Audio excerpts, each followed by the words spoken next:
22 anos depois, o mesmo campo político que criou a isenção agora quer extingui-la. Não porque o instrumento não funcionou, justamente porque ele funcionou. E o governo continuou arrecadando muito mais do que ele gasta e agora a bomba vai para o seu colo, mais uma vez. Será que isso é novidade? Tudo isso faz muito preço, mas carrega uma grande quantidade de oportunidades. Só que os números, eles são obscenos. Vamos entender para você não cair enforcado nessa conta que joga no seu colo.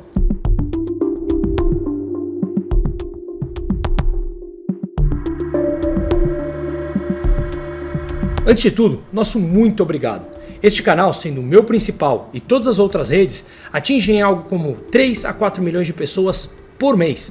Porém, uma boa quantidade de pessoas não tem ideia que apenas se inscrevendo aqui e não custa nada. Ajuda e muito o YouTube a continuar distribuindo esse conteúdo. Portanto, se inscreva no canal, ative o sininho, compartilhe, isso nos ajuda e muito nesse trabalho diário para buscar senso crítico em um país onde querem que você pense cada vez mais como eles querem e não como é bom para você. Mas cuidado, sempre dirão que é para o seu bem. Vamos entender. O círculo vicioso, ele é sempre claro.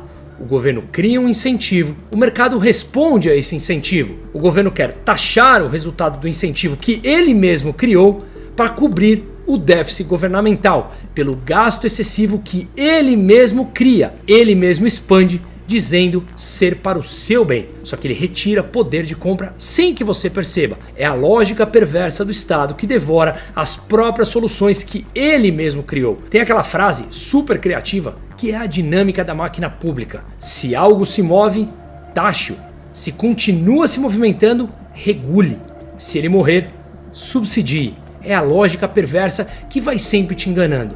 Nessa semana eu fiz um vídeo que está disponível aqui, foi o último antes desse de sábado, vídeo de quinta-feira, mostrando como faz muito mais sentido. Se você não tivesse que pagar impostos, você teria mais dinheiro na sua mão, com mais liberdade para comprar serviços em um mercado aberto. Eu peguei os dados do próprio governo, através de uma pesquisa que foi divulgada, mostrando que mais de 50% dos brasileiros prefeririam pagar menos impostos a ter serviços gratuitos. Lembre-se, não há nada de graça. A questão é, você sabe quanto você paga? Você não tem ideia e você não tem opção. E ali eu mostrei os números. E aqui vai justamente nessa lógica. O Estado cria todos esses incentivos perversos, gasta muito mais para se perpetuar no poder, mas ele precisa dizer que é para o seu bem. Só que agora o ciclo econômico chega a um estágio brutal, onde as pessoas estão endividadas, o Estado está endividado e as empresas estão sufocadas por um ciclo que começou há mais ou menos 25 anos atrás, sendo que desse período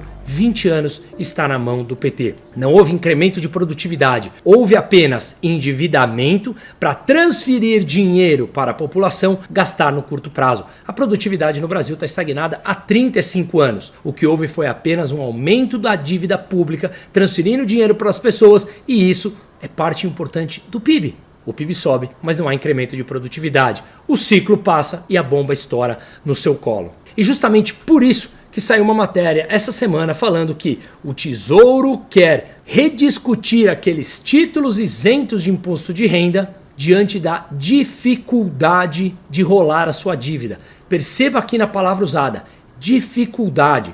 Por que é que o governo encontra dificuldade para refinanciar a sua dívida, para captar dinheiro, para conseguir ter capacidade de honrar os seus compromissos no curto prazo? Veja, a lógica é simples. Se você gasta mais do que arrecada na sua casa, alguém tem que te emprestar esse dinheiro. Para um governo é rigorosamente igual. E quem empresta dinheiro para o governo? Pode ser os bancos e todos nós, os agentes econômicos que compramos títulos públicos. Pode ser R$1, 10 mil, 100 mil, não importa. É esse dinheiro que o governo vai a público, capta esse dinheiro através dos títulos públicos, que são os mais variados, a taxa Selic, NTN-B, títulos pré-fixados, e ele usa esse dinheiro para se financiar. E qual é a taxa de juros que ele paga? Veja só, uma parte dos títulos paga Tesouro Selic, ou seja, a taxa Selic, que é aquela taxa básica da economia. Só que ela é a taxa básica de curtíssimo prazo. Presta atenção agora aqui que esse ponto é importante. A taxa básica de juros é a Selic, determinada pelo Banco Central. É a taxa de curtíssimo prazo, que hoje está em 14,25% ao ano. Só que há uma taxa de juros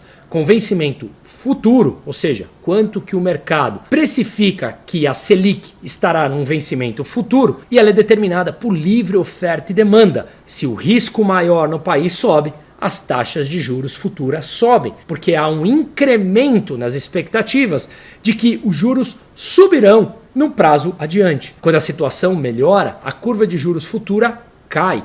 Por quê? Porque há uma expectativa de diminuição dos riscos. Mesmo que o Banco Central baixe a taxa de juros sem fazer os devidos ajustes fiscais, ou seja, transformar o déficit dele em superávit, gastar menos do que arrecada, mesmo ele baixando a taxa Selic, a curva de juros futura sobe. Portanto, não adianta o Banco Central descer a taxa de juros na canetada, como aconteceu com a Dilma, quando o presidente do Banco Central era o Tombini. Um ano depois, a taxa de juros teve que estar muito mais alta do que estava no período prévio e, consequentemente, a inflação explodiu. Porque o governo e as empresas se financiam olhando as taxas de juros futuras. Por que é que você vai emprestar para o governo a uma determinada taxa pré-fixada se você não tem ideia quanto estará a taxa de juros lá na frente? Portanto, você embute as expectativas e o risco naquela taxa que você aceita emprestar, se é que você aceita. Ainda a demanda pelos títulos públicos brasileiros ela é grande, mas cada vez com taxas de juros mais altas e a um prazo mais curto.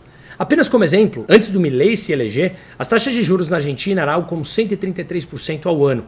Ninguém emprestava dinheiro para ele, apenas o Banco Central refinanciava o tesouro, e isso fazia com que houvesse uma impressão muito grande de dinheiro para criar dinheiro para emprestar para o tesouro e, consequentemente, havia hiperinflação, algo como existiu no Brasil aqui há alguns anos atrás. Mas no Brasil ainda há essa demanda. E é justamente isso que eu quero trazer aqui alguns pontos importantes. Mas antes de tudo, quando o governo fala que quer rediscutir os títulos isentos, eu vou passar rapidamente aqui por cada um deles para que você possa entender a quais títulos nos referimos. Basicamente estamos falando de CRI, Certificado de Recebíveis Imobiliários, e o CRA, Certificado de Recebíveis do Agronegócio, que foram títulos criados em 1997, só que passaram a ser isentos de imposto de renda para pessoa física em 2004. Quem era o presidente em 2004? Sim, o Lula. Ele foi criado esse instrumento para que o mercado privado tivesse incentivos para financiar o agronegócio que estava crescendo e que ainda é extremamente relevante dentro do PIB brasileiro. E tem também a LCI e LCA, Letra de Crédito Imobiliário e Letra de Crédito do Agronegócio, que são emitidas por bancos, com lastros no imobiliário e lastros no agronegócio, que também são isentas desde 2004, ou seja, no governo Lula. Por isso que eu disse que no começo que ele criou o incentivo e agora quer tirar, porque um ciclo econômico depois ele não para de gastar e a bomba está estourando em seu próprio colo. E é importante entender toda essa dinâmica. Veja, a dívida pública hoje no Brasil se aproxima a 10 trilhões de reais, a interna. Juntando com a externa, supera um pouco os 10 trilhões de reais. Nós vamos falar aqui em 9, 10 trilhões de reais. Quase metade dessa dívida é atrelada à Selic. Ou seja, se o juro sobe, a taxa Selic sobe, porque o governo gasta mais do que arrecada, e isso estimula a inflação, e o Banco Central precisa manter as taxas de juros mais altas, significa que quase 50% da dívida emitida também sobe. Ou seja, o governo precisa pagar maiores quantidades de juros para fazer frente àquela dívida já emitida, já que 49% dela está atrelada à Selic, 26% dela está atrelada a títulos que tem alguma correlação com a inflação, IPCA mais 7, IPCA mais 8, por exemplo, e 21% está atrelado mais ou menos ao pré-fixado. Em países avançados, grande parte da dívida é atrelada a pré-fixado. Por quê? Porque as pessoas sabem que a taxa de juros não vai ficar subindo a todo momento. Então o governo tem uma previsibilidade de quanto ele pagará. Aqui não. Aqui o Banco Central precisa subir a taxa de juros para conter a inflação, porque o governo gasta muito e injeta dinheiro na economia e o governo acelera. O governo acelera e o Banco Central precisa puxar o freio de mão. Ou seja, completamente ineficiente. Juros mais altos, o governo precisa pagar maiores taxas de juros, inclusive sobre a dívida já emitida. Pensa bem. Quase 4 trilhões e meio da dívida é atrelada à Selic. A cada 1 ponto percentual que ela sobe, estamos falando de 4 bilhões e meio a mais de juros que o governo precisa pagar. Mas não adianta bater no Banco Central, porque a taxa de juros futura ela sobe se o governo não cuidar do fiscal. Portanto, nesse momento, o governo tenta rediscutir as isenções de LCI, LCA, CRI e CRA, afirmando que eram distorções. A distorção real é outra, é o gasto primário do governo crescente. A Selic precisa ser estruturalmente alta e quase metade de toda a dívida é corrigida diariamente pelo custo do dinheiro. A Selic e o governo não conseguem captar com maior previsibilidade, uma vez que as pessoas desconfiam do Brasil, que tem uma dívida muito alta. Então, o governo, que tenta terceirizar a responsabilidade, joga para o investidor. O investidor que compra LCI e LCA não é o problema. Ele apenas está surfando um incentivo que foi criado. Ok, podemos discutir justamente isso. Mas o grande problema por trás de tudo é o governo que gasta muito mais do que ele arrecada. Se ele fosse superavitário, responsável e não corrupto, sobraria dinheiro em caixa. E você continuaria tendo incentivos para o setor privado continuar financiando o setor imobiliário, o setor do agronegócio, de infraestrutura e tantos outros. E o governo não teria que se meter em mais uma vez nisso. E é justamente aqui que saiu essa matéria essa semana, falando que as NTNBs seduzem as pessoas físicas, mas gestores enxergam entraves técnicos e de fundamentos. O que significa isso? NTNB são aqueles títulos atrelados à inflação, que o governo capta o dinheiro pagando IPCA mais 7, IPCA mais 8. E é justamente o que eu coloquei no meu X. O momento é muito preocupante e exige cautela. Eu sou comprador desses títulos, porque a taxa está realmente atrativa, mas os títulos de curto prazo, porque vai saber se o governo se reelege e a coisa pode ficar mais complexa ainda. Mas vamos olhar então aqui as diferenças de taxas ao longo dos últimos anos para o governo que capta emitindo NTNB. Veja só, em 2019 ele precisava pagar algo como 4,8% mais a inflação que havia demanda para os seus títulos. Hoje, os títulos com vencimento mais curto, 2030, 2031, 2032, paga mais de 8,5% acima da inflação. O endividamento está muito maior, o risco está muito maior, o risco Brasil subiu, consequentemente essa curva sobe. Eu coloquei aqui nesse gráfico com vencimento em 2035 e 2045. Veja que elas sobem. Essa semana eu postei no meu X aqui, deixo aqui na tela para vocês, que eu comprei para um cliente meu e para mim, pagando mais de 8,5% além do IPCA, que é a inflação. O custo para o governo se refinanciar nesses níveis é simplesmente absurdo e completamente insustentável. Portanto, quando o governo fala que quer retirar esses incentivos, é basicamente a lógica socialista de sempre. Ele basicamente quer piorar quem está funcionando e não ele melhorar. Ele melhorar seria ele cortar gastos. Em ano de eleição, alguém com a mentalidade do Lula, que fala que gasto é vida e continua mentindo indiscriminadamente, é simplesmente impossível. Mas bancões grandes, como Itaú, que soltou um relatório essa semana falando que acredita que o governo vai cortar gastos se for reeleito. Outros gestores da Faria Lima também falando que acreditam nisso. Por isso, eu mesmo sendo da Faria Lima, não moro lá, tá aqui perto, mas trabalho lá, bato de frente com tudo isso. Porque é um escárnio pessoas que acreditam nisso. Mais uma vez, já tiveram a prova em 2022. Como, por exemplo, o senhor Arminio Fraga, que acabou de receber um convite para integrar uma equipe do Fed, o Federal Reserve, o Banco Central Americano. Veja só como a burocracia se fecha neles mesmos. Mas a ideia aqui é buscarmos oportunidades, sair dessa grande massa, sair do status quo. E é por isso que eu deixo o QR Code na tela para falar com a minha equipe, comigo diretamente, a respeito do seu perfil, dessas possibilidades e interpretarmos isso dentro desse ciclo econômico, diferente de Arminio Fraga e companhia. Portanto, o que nós vimos aqui é que o governo, que nessa semana emitiu por volta de 28 bilhões em títulos públicos, grande parte dele foi atrelada à taxa Selic. Sabe quanto foi atrelado à inflação, como essa que eu mostrei em NTNB? Algo como 620 milhões. De 28 bilhões. Na semana passada, havia sido algo como 500 milhões. E na semana retrasada, o governo cancelou o leilão de NTNB e emitiu apenas atrelado à Selic. Por quê? Porque a demanda começa a cair.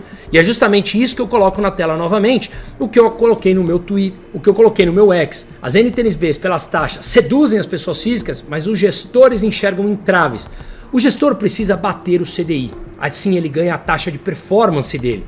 E quando você compra uma NTNB, ela é mais volátil, porque se o juro sobe, pela marcação a mercado, o valor presente dos títulos cai. Consequentemente, não há grandes incentivos para eles aproveitarem essas taxas. E é aí que eu gosto da teoria do contrário. Analisar, entender, compreender esses movimentos para aproveitar essas grandes oportunidades. E entender o grande risco caso Lula venha a ser reeleito. Por isso, a escolha por os títulos de mais curto prazo. Nada disso é recomendação de compra, mas é uma atenção que por isso eu me coloco à disposição para que a gente fale a respeito o tempo todo. Portanto, lembre-se bem desse ciclo em que ele é completamente vicioso. O governo cria um incentivo, o mercado responde a ele, porque o mercado são os agentes econômicos.